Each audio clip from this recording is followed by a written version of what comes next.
The program for today was organized around using tools of futures research. Yeah? Very specifically, we drew down on a Delphi exercise that was done globally. We unpacked and contextualized people's perceptions of the future based on our experiences in Southern Africa. Following our contextualization, we drew out of our contexts those elements which are driving the futures forward. We then try to understand better how those drivers work and use it then to suggest ways in which we can get to the future, a better life for all, as a consequence of using these tools. I really like the question around what are the questions are we asking ourselves as a country, and are we actually going about it the right way? So as South Africans, are we teaching our young kids what it means to be a strategic thinker and what it means to be a world thinker from a younger level and not from a top level?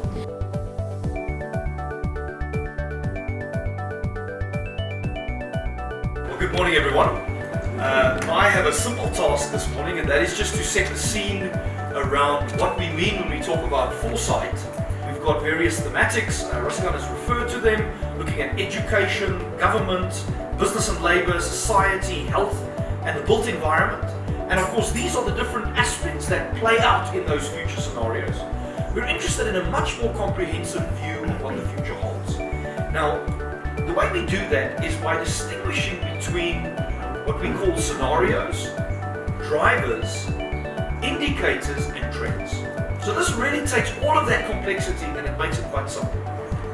Scenarios are very useful, and they're useful at various stages of the policy cycle. One of the cautions as the node we've often insisted on is people understanding that scenarios are not the future, and scenarios don't tell you what to do. They're useful as a tool, they're useful as one of many tools.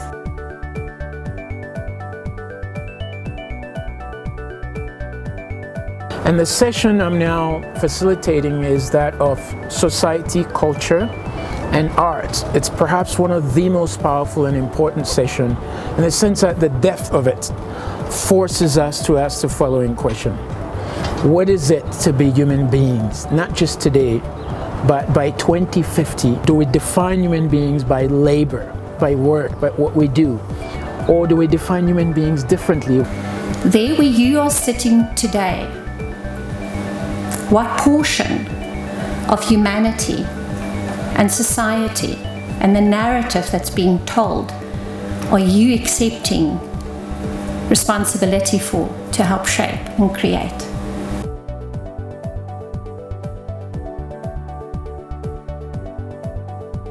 The drivers of the future science technology in terms of what is scientific study, and it's actually a curiosity of people to just understand the world around them. That's what scientists have been doing all these generations. So the question is, instead of just building on the past education that was helping people to become conformant factory workers, how can we stimulate young people, children, youth to become curious about the world around them, study what they do, and begin sharing that with their communities?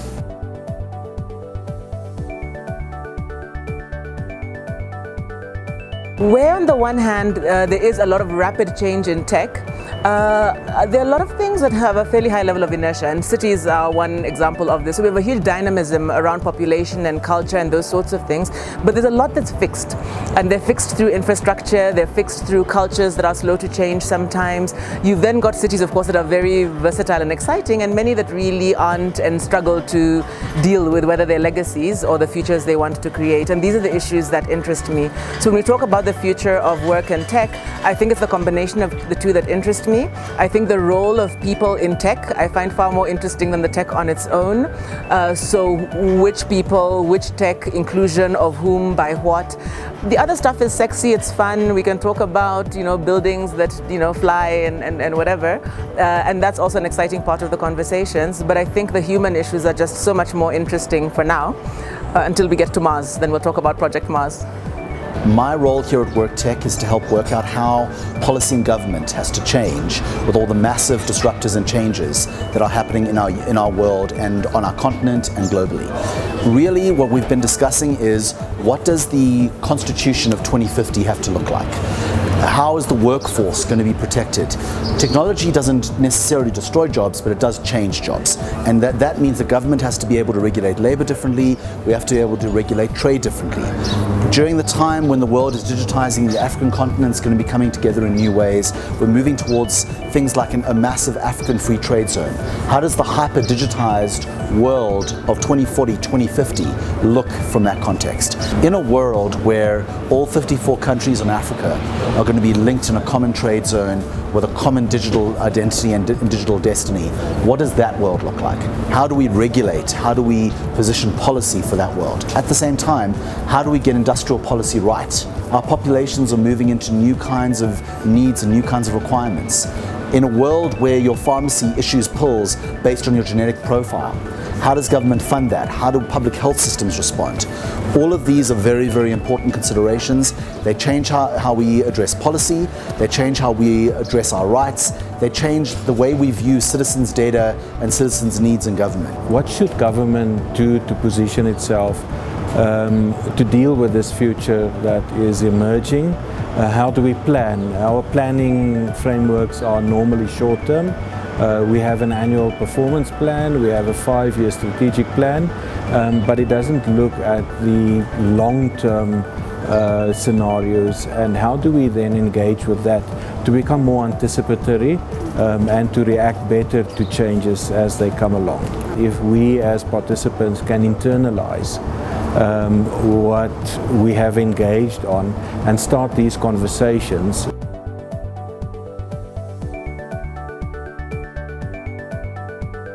It's been great spending time today with the delegates talking about the impact of technology on business and on the future and on jobs of the future.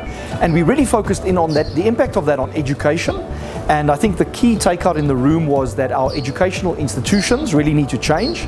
While we need education reform, we also need to understand that learning will be something that's not just something you do formally in an institution, but learning will have to become something that we do as a lifestyle. And so a person in the future will have multiple careers, they would have to do lifelong learning, and very importantly, government would have to become much more proactive from a policy point of view in being ready for Industry 4.0 and enabling the society and the citizens to learn the technology, to adapt to the technology, so that they have the education and the skills to be productive in the future.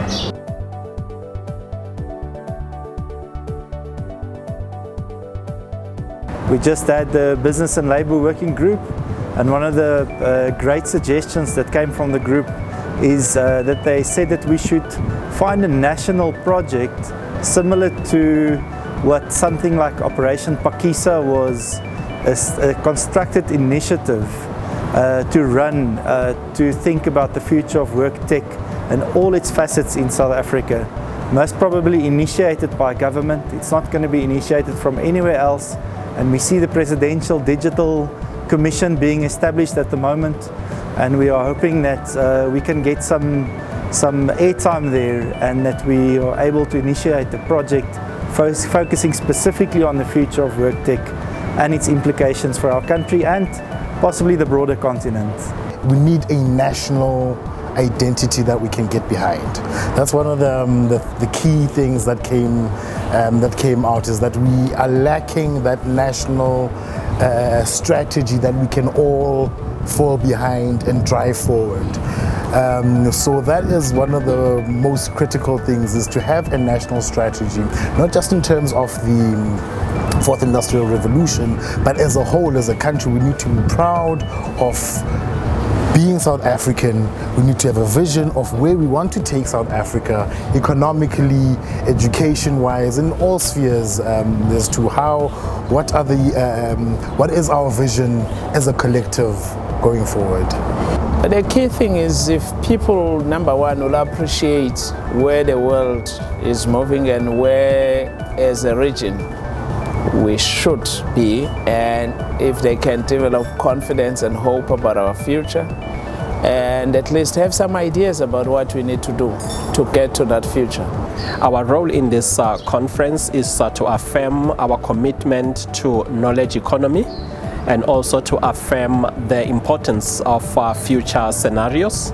This session for me was really important, particularly the plenary sessions, or the breakaway sessions rather, because this is where we as PR and comms and marketing practitioners get to, almost discuss from a policy perspective and also be part of the decision makers, and how PR, communications and marketing can assist in terms of, almost defining where the direction of the country is going, and hopefully shape perceptions and behaviors and the worldview so that it has a positive. We want to encourage more people to join and more organizations to affiliate with the node. The more we work together and the more we share these tools, the better our prospects of having a life that's of our making and a future that's consistent to what we need.